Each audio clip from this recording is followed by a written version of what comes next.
I actually made a speech in March, which for some reason is suddenly going viral now, at a Penguin book festival, in which I find that the version that's going viral cuts my speech about halfway. And the second half was discussing what is the way forward.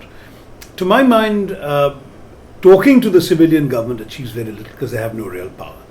All that has probably happened despite the civilian government or governments over these years, and the governments have successfully been either unable or unwilling to actually do anything to intercede and stop the malign actions being undertaken out of either ISI headquarters or GHQ Rawalpindi, which is frankly never going to see the light, because from their point of view, their not just survival in positions of great prominence in Pakistan, but their disproportionate control of Pakistani national resources actually depends on the continued hostility with India.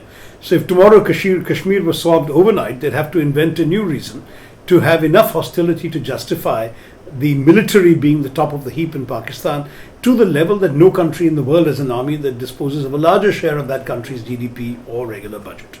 Now, in these circumstances, what do? If we can't sort of talk usefully to the government, which is all a civilian government can do, and obviously we know that the military cannot be converted. As I've said, permanent hostility and refusal to talk is a mood, it's not a policy. Talking to people who will not make peace, whether they want to or not, is also not a useful policy. So my advice was essentially to neglect the official side of things with both military and civilians, except to manage the basic minimum. So keep the hotlines between the DGMOs, make sure that unplanned incidents across the LOC don't escalate into major warfare, that kind of thing. So keep things on a low burn, on the back burner, but dramatically open up the space for people-to-people contacts and trade. Now, I know this seems completely illogical, but in fact it's actually very logical. Because what I would be suggesting is that we make unilateral concessions on the visa front, on the trade front. And people say, oh, terrorists will take advantage of that. My answer is, did any of the 2611 killers apply for visas? Terrorists don't need visas. It's ordinary people who are being frustrated by the present climate of hostility between the two countries. Let them come, maybe initially specified categories, business people and traders, journalists, diplomats, retired diplomats, people of a certain known category, sports people definitely. My view is that every Pakistani I've ever met who's been to India loves the place and goes away completely enchanted and entranced. They sort of see a freer version of the society that perhaps many of them would like to build in their own home country. And therefore, we will be by and large, with some exceptions, enlarging the constituency of goodwill in Pakistan towards India, and thereby shrinking the space for those who want to translate hostility into warfare and unpleasantness. I might stress that in fact the military there might themselves start developing a vested interest in India, because a lot of export-import companies in Pakistan are actually run by the military. Yeah. Let's do deals with them, let them come in too and have access to the vast Indian market. Ultimately, the more people in Pakistan develop a vested interest in normal relations with India, the more that hostility gets relegated to the back burner.